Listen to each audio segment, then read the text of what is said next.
ದರ್ಶನ್ ಅವರ ನ್ಯಾಯಾಂಗ ಬಂಧನ ಅವಧಿ ಮುಕ್ತಾಯವಾಗಿರುವ ಹಿನ್ನೆಲೆಯಲ್ಲಿ ಜೈಲ ಬೇಲ ಅಥವಾ ಮತ್ತೊಂದಷ್ಟು ದಿನಗಳ ಕಾಲ ತನಿಖೆಗೇನಾದರೂ ಕೇಳುವ ಸಾಧ್ಯತೆ ಇದೆಯಾ? ಸಹಜವಾಗಿ ಕುತೂಹಲ ಇದ್ದೇ ಇದೆ. ಕಾಟೇರ ಕಂಬಿ ಹಿಂದೆ ಸರಿದು 20ಕ್ಕೂ ಅಧಿಕ ದಿನ. ಇನ್ಫ್ಯಾಕ್ಟ್ ಈ ಪ್ರಕರಣದಲ್ಲಿ ಲಾಕ್ ಆಗಿ ಪೊಲೀಸರ ಕೈಗೆ ತಿಂಗಳು ಮೇಲೆ ಹೆಚ್ಚು ದಿನ ಹಾಕೋಗಿದೆ. ನ್ಯಾಯಾಧೀಶರ ಮುಂದೆ ದರ್ಶನ್ ಅವರನ್ನ ವಿಡಿಯೋ ಕಾನ್ಫರೆನ್ಸ್ ಮೂಲಕ ಹಾಜರು ಪಡಿಸಲಿಕ್ಕೆ ಸಿದ್ಧತೆಯನ್ನ ಮಾಡಿಕೊಳ್ತಿದ್ದಾರೆ.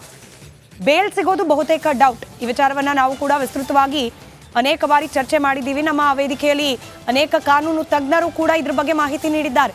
ಚಾರ್ಜ್ ಶೀಟ್ ಸಲ್ಲಿಕೆ ಆಗೋ ತನಕ ಇಂಥ ಗಂಭೀರ ಪ್ರಕರಣಗಳಲ್ಲಿ ಬೇಲ್ ಸಿಗೋದು ಬಹುತೇಕ ಡೌಟ್ ಅಂತ ಹೇಳಿ.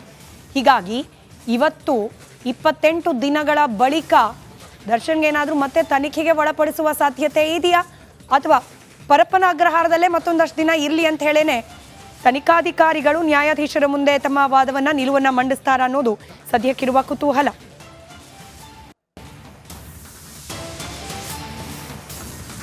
ಮತ್ತೊಂದು ಕಡೆ ಮನೆ ಊಟಕ್ಕಾಗಿ ಹಪಹಪಿಸ್ತಾ ಇದ್ದಾರೆ ದರ್ಶನ್. ಜೈಲಿನ ಊಟ ಅಜೀರ್ಣ, ಮನೆಯ ಊಟ ಬೇಕು ಅನ್ನೋ ಅರ್ಜಿ. ಆದರೆ ಅರ್ಜಿಯನ್ನ ಇವತ್ತೂ ಕೂಡ ಪುರಸ್ಕರಿಸಿಲ್ಲ ಸಂಪೂರ್ಣವಾಗಿ ನ್ಯಾಯಾಲಯ. ನಾಳೆಗೆ ವಾದವನ್ನ ಮಂಡಿಸಲಿಕ್ಕೆ ಅವಕಾಶವನ್ನ ನೀಡಲಾಗಿದೆ.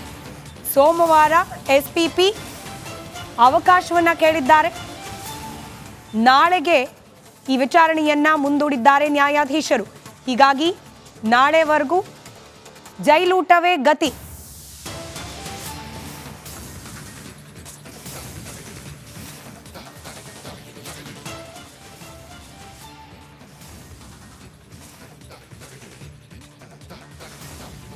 ಎರಡೆರಡು ಬಾರಿ ನಿರಾಸೆ ಒಂದು ಅರ್ಥದಲ್ಲಿ ದರ್ಶನ್ಗೆ. ಹಿಂದೆ ಈ ಅರ್ಜಿ ಸಲ್ಲಿಕೆ ಮಾಡಿದ ಸಂದರ್ಭದಲ್ಲೇನೆ ತಕ್ಷಣಕ್ಕೆ ಇದ್ರ ಬಗ್ಗೆ ಇತ್ಯರ್ಥ ಮಾಡಲಿಲ್ಲ ನ್ಯಾಯಾಧೀಶರು. ವಿಚಾರಣೆಯನ್ನು ಇವತ್ತಿಗೆ ಕಾಯ್ದಿರಿಸಿದ್ರು. ಇವತ್ತು ಕೂಡ ಎಸ್ಪಿಪಿ ಅಂದ್ರೆ ಸರ್ಕಾರದ ಪರವಾದ ವಕೀಲರು ಸೋಮವಾರಕ್ಕೆ ವಾದ ಮಂಡನೆಗೆ ಅವಕಾಶ ಕೊಡಿ ಅಂತ ಕೇಳಿದ್ರು. ಆದರೆ ಸೋಮವಾರದವರೆಗೂ ಎಲ್ಲ ಸಮಯ ಇಲ್ಲ, ನಾಳೆನೇ ವಾದ ಮಂಡಿಸಿ ಅಂತ ಹೇಳಿ ನ್ಯಾಯಾಧೀಶರು ಹೇಳಿದ್ದಾರೆ. ಹಾಗಾಗಿ ಇವತ್ತು ಕೂಡ ಜೈಲಿನ ಊಟವನ್ನೇ ಮಾಡುವುದು ದರ್ಶನ್ ಅವರ ಪಾಲಿಗೆ ಅನಿವಾರ್ಯ. ಗಮನಿಸ್ತಾ ಇದ್ವಿ, ಮನೆಯಿಂದ ಡ್ರೈ ಫ್ರೂಟ್ಸು ಇತ್ಯಾದಿ ಗೆಳೆಯರು ಬರೋ ಸಂದರ್ಭದಲ್ಲೆಲ್ಲ ಬೇಕಾದಷ್ಟು ವಸ್ತುಗಳನ್ನು, ಅದರಲ್ಲೂ ದರ್ಶನ್ ಅವರಿಗೆ ದಿನ ಬಳಕೆ ವಸ್ತುಗಳನ್ನು ತಂದ್ಕೊಡೋ ಪ್ರಯತ್ನ ಮಾಡಲಾಗ್ತಾ ಇರೋದು. ಆದರೆ ಇದನ್ನು ಹೊರತಾಗಿಯೂ ಕೂಡ ಮನೆ ಊಟ ಪ್ರತಿನಿತ್ಯ ಸಿಗುವಂತಹ ಸೌಲಭ್ಯಕ್ಕೆ ಸದ್ಯಕ್ಕೆ ಅವಕಾಶ ಇಲ್ಲ. ಮತ್ತೊಂದು ಕಡೆಯಲ್ಲಿ ಮನೆ ಊಟಕ್ಕಾಗಿ ಒಂದರ್ಥದಲ್ಲಿ ಅರ್ಜಿಯನ್ನು ಸಲ್ಲಿಕೆ ಮಾಡಿದ್ದಾರೆ. ಇದಕ್ಕೆ ಸಂಬಂಧಪಟ್ಟಂತೆ ನ್ಯಾಯಾಧೀಶರ ಸಮ್ಮುಖದಲ್ಲಿ ವಾದ ಪ್ರತಿವಾದ ಮಂಡನೆ ಆಗ್ತಾ ಇದೆ. ಆದರೆ ಇದರ ನಡುವೆ ಮನೆ ಊಟಕ್ಕಾಗಿ ನಾಟಕ ಮಾಡಿದ್ರ ದರ್ಶನ್, ಈ ಅನುಮಾನ ಕೂಡ ಕಾಡ್ತಾ ಇದೆ. ಮನೆ ಊಟಕ್ಕೆ ಹಾಕಿದ್ದ ಅರ್ಜಿ ಊರ್ಜಿತವಲ್ವಾ? ಅರ್ಜಿಗೆ ಪ್ರಾಸಿಕ್ಯೂಷನ್ನಿಂದ ಆಕ್ಷೇಪಣೆ ಸಲ್ಲಿಕೆ ಮಾಡುವ ಪ್ರಕ್ರಿಯೆ ಕೂಡ ನಡೀತಾ ಇದೆ. ಹೈಕೋರ್ಟ್ಗೆ ಸಲ್ಲಿಸಿರುವ ಅರ್ಜಿ ಇದು. ರಿಪಬ್ಲಿಕ್ ಕನ್ನಡದಲ್ಲಿ ಪ್ರಾಸಿಕ್ಯೂಷನ್ ಸಲ್ಲಿಸಿರುವ ಆಕ್ಷೇಪಣೆಯ ಕೆಲ ವಿವರಗಳು ಕೂಡ ಲಭ್ಯವಾಗಿದೆ.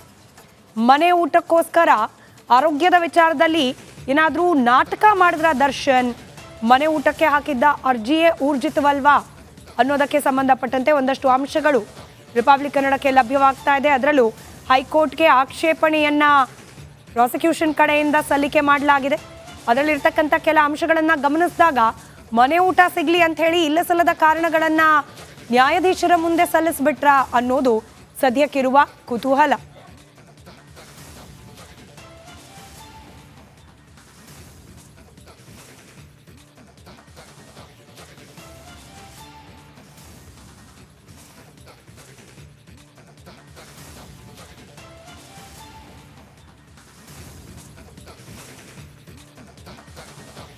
ಇದೇ ವಿಚಾರಕ್ಕೆ ಸಂಬಂಧಪಟ್ಟಂತೆ ಮತ್ತಷ್ಟು ಅಂಶಗಳು ರಿಪಬ್ಲಿಕ್ ಕನ್ನಡಕ್ಕೆ ಲಭ್ಯವಾಗಿರುವ ಎಕ್ಸ್ಕ್ಲೂಸಿವ್ ಅಂಶಗಳನ್ನ ಕೂಡ ಗಮನಿಸ್ತಾ ಹೋಗೋಣ. ಆಕ್ಷೇಪಣೆ ಸಲ್ಲಿಸಲಿಕ್ಕೆ, ಅದರಲ್ಲೂ ಮನೆ ಊಟಕ್ಕೆ ಅರ್ಜಿ ಸಲ್ಲಿಸಿರೋದಕ್ಕೂ ಕೂಡ ಆಕ್ಷೇಪಣೆ ಸಲ್ಲಿಸಲಿಕ್ಕೆ ಕಾರಣವೇನಾಗ್ತಿದೆ ಅಂತ. ನ್ಯಾಯಾಂಗ ಬಂಧನಕ್ಕೆ ಹೋಗುವಾಗ ಅನಾರೋಗ್ಯ ಇರಲಿಲ್ಲ, ಆರೋಗ್ಯದಲ್ಲಿ ಯಾವುದೇ ರೀತಿಯ ಸಮಸ್ಯೆ ಇರಲಿಲ್ಲ, ಎಲ್ಲ ರೀತಿಯಲ್ಲೂ ಕೂಡ ಮೆಡಿಕಲ್ ಚೆಕಪ್ ಮಾಡೇನೆ ಜೈಲಿಗೆ ಕಳಿಸಲಾಗಿರೋದು. ಯಾವುದೇ ಕಾಯಿಲೆ ಬಗ್ಗೆ ವೈದ್ಯಕೀಯ ದಾಖಲೆಗಳು ಕೂಡ ಸಲ್ಲಿಸಿಲ್ಲ. ದರ್ಶನ್ ಅವರು ಹಾಗೆ ಗಮನಿಸಿದ್ರೆ ಜೈಲಿಗೆ ಹೋಗುವಾಗ ವೈದ್ಯಕೀಯ ತಪಾಸಣೆಯೂ ಮಾಡಲಾಗಿತ್ತು. ಜೈಲಿಗೆ ಹೋಗೋ ಸಂದರ್ಭದಲ್ಲಿ ಒಂದಷ್ಟು ಹೆಲ್ತ್ ರಿಲೇಟೆಡ್ ಆಗಿ ಪ್ರಶ್ನೆಗಳನ್ನು ಕೇಳಿದಾಗ ಇಂಥದ್ದೊಂದು ಆರೋಗ್ಯ ಸಮಸ್ಯೆ ಇದೆ ಅನ್ನೋದ್ರ ಬಗ್ಗೆ ಯಾವುದೇ ದಾಖಲೆಯನ್ನು ಕೂಡ ಅವರು ಸಲ್ಲಿಕೆ ಮಾಡಿರಲಿಲ್ಲ. ಇದ್ದಕ್ಕಿದ್ದ ಹಾಗೆ ವಿನಾಯಿತಿ ಕೋರಿದ್ರೆ ಹೇಗೆ? ಕಾರಾಗೃಹದ ಐಜಿಗೆ ಅರ್ಜಿಯನ್ನು ಸಲ್ಲಿಸಬೇಕಾಗತ್ತೆ. ಅರ್ಜಿಯಲ್ಲಿ ಸವಲತ್ತುಗಳ ನಿರ್ವಹಣೆ ಬಗ್ಗೆ ಸ್ಪಷ್ಟೀಕರಣವನ್ನ ನೀಡಬೇಕಾಗತ್ತೆ.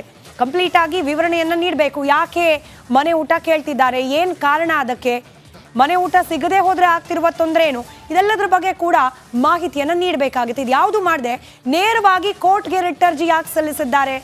ಜೈಲಿನ ಅಧಿಕಾರಿಗಳ ಮೂಲಕ ಬರಬೇಕಾಗಿತ್ತು, ಹಾಗೆ ಬರಲೇ ಇಲ್ಲ.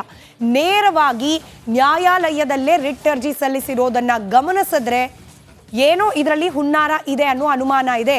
ಹೀಗಾಗಿ ಇವರ ಅರ್ಜಿಯೇ ಊರ್ಜಿತ ಅಲ್ಲ ಅಂತ ಹೇಳಿ ಆಕ್ಷೇಪಣೆಯನ್ನು ಸಲ್ಲಿಸಿದ್ದಾರೆ ಪ್ರಾಸಿಕ್ಯೂಷನ್ ಪರ ವಕೀಲರು.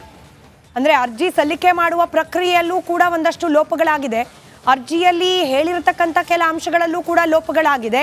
ಹೀಗಾಗೇನೆ ಅರ್ಜಿಯನ್ನೇ ಊರ್ಜಿತವಲ್ಲ ಅಂತ ಹೇಳಿ ಪರಿಗಣಿಸಬೇಕು ಅಂತ ಹೇಳಿ ನ್ಯಾಯಾಧೀಶರ ಮುಂದೆ ಆಕ್ಷೇಪಣೆಯನ್ನ ಪ್ರಾಸಿಕ್ಯೂಷನ್ ಕಡೆಯಿಂದ ಕೇಳಲಾಗಿದೆ. ಇನ್ನು ದರ್ಶನ್ ಅವರು ಇಷ್ಟು ದಿನಗಳ ಕಾಲ ಜೈಲಲ್ಲಿದ್ದಾರೆ, ಯಾವಾಗ ಬಿಡುಗಡೆ ಭಾಗ್ಯ? ಸದ್ಯಕ್ಕೆ ದರ್ಶನ್ ಅವರ ಅಭಿಮಾನಿಗಳನ್ನ ಕಾಡ್ತಾ ಇರುವ ಪ್ರಶ್ನೆ ಇದು. ಚಾರ್ಜ್ ಶೀಟ್ ಸಲ್ಲಿಕೆ ಆದ ನಂತರದಲ್ಲಿ ಬೇಲ್ ಸಿಗುತ್ತಾ? ಈಗ ನ್ಯಾಯಾಧೀಶರ ಮುಂದೆ ಹಾಜರುಪಡಿಸಿದ ಸಂದರ್ಭದಲ್ಲಿ ಏನಾದರೂ ಬೇಲ್ ಸಿಗೋ ಸಾಧ್ಯತೆ ಇದೆಯಾ? ಈ ರೀತಿಯ ಪ್ರಶ್ನೆಗಳು ದರ್ಶನ್ ಅವರ ಅಭಿಮಾನಿಗಳನ್ನ ಕಾಡ್ತಾ ಇದೆ. ಹಾಗೆ ದರ್ಶನ್ ಅವರ ಮೇಲೆ ಬಂಡವಾಳ ಹೂಡಿರುವ ಕೆಲ ನಿರ್ಮಾಪಕರನ್ನ ಕೂಡ ಕಾಡ್ತಾ ಇದೆ. ಇದಕ್ಕೆ ಸಂಬಂಧಪಟ್ಟಂತೆ ಒಂದು ವರದಿ ಇದೆ, ಗಮನಿಸಿ.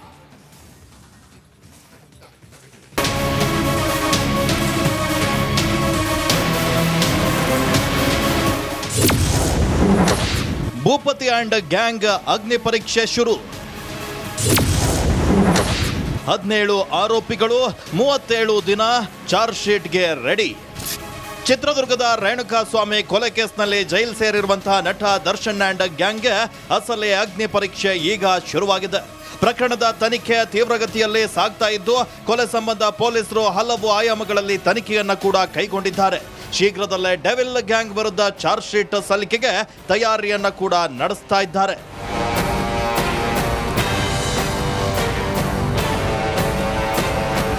ಪ್ರಕರಣದ ತನಿಖೆಯನ್ನ ಕಾಮಾಕ್ಷಿಪಾಳ್ಯ ಪೊಲೀಸರು ಮತ್ತಷ್ಟು ತೀವ್ರಗೊಳಿಸಿದ್ದು, ಆದಷ್ಟು ಬೇಗ ತನಿಖೆಯನ್ನ ಪೂರ್ಣಗೊಳಿಸುವ ಉಮೇದಿನಲ್ಲಿದ್ದಾರೆ. ರೇಣುಕಾಸ್ವಾಮಿ ಕೊಲೆಯಾಗಿ 37 ದಿನ ಕಳೆದಿದೆ. ಪೊಲೀಸರು ದರ್ಶನ್ ಸ್ನೇಹಿತೆ ಪವಿತ್ರ ಗೌಡ ಸೇರಿ 17 ಆರೋಪಿಗಳನ್ನ ಬಂಧಿಸಿ ವಿಚಾರಣೆ ನಡೆಸಿ ಜೈಲಿಗೆ ಕಳಿಸಿದ್ದಾಯಿತು. ಸದ್ಯ ಕೇಸ್ಗೆ ಬೇಕಾದ ಪ್ರತ್ಯಕ್ಷ ಹಾಗೂ ಪರೋಕ್ಷ ಸಾಕ್ಷಿಗಳ ಹೇಳಿಕೆಯನ್ನ ದಾಖಲಿಸಿದ್ದಾರೆ. ಈಗಾಗಲೇ ಕೊಲೆ ಬಗ್ಗೆ 30ಕ್ಕೂ ಹೆಚ್ಚು ಮಂದಿ ಹೇಳಿಕೆಯನ್ನ ಪಡೆದಿದ್ದಾರೆ. 33 ಸಿಸಿಟಿವಿ ದೃಶ್ಯ, 180ಕ್ಕೂ ಹೆಚ್ಚು ಸಾಕ್ಷ್ಯವನ್ನ ಕಲೆ ಹಾಕಿದ್ದು, ಆದಷ್ಟು ಬೇಗ ಕೋರ್ಟ್ಗೆ ಚಾರ್ಜ್ ಶೀಟ್ ಸಲ್ಲಿಕೆ ಮಾಡಲು ಮುಂದಾಗಿದ್ದಾರೆ.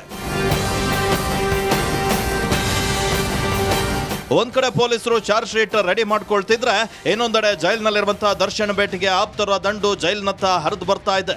ಇನ್ನು ದರ್ಶನ್ಗೆ ಮನೆಯೂಟ, ಹಾಸಿಗೆ ಸೇರಿದಂತೆ ಕೆಲ ಸೌಲಭ್ಯಗಳನ್ನ ಪಡೆಯಲು ವಕೀಲರು ಹೈಕೋರ್ಟ್ನಲ್ಲಿ ಅರ್ಜಿ ಸಲ್ಲಿಸಿದ್ದು, ಇಂದು ವಿಚಾರಣೆಗೆ ಬರಲಿದೆ. Bureau report, republic Kannada.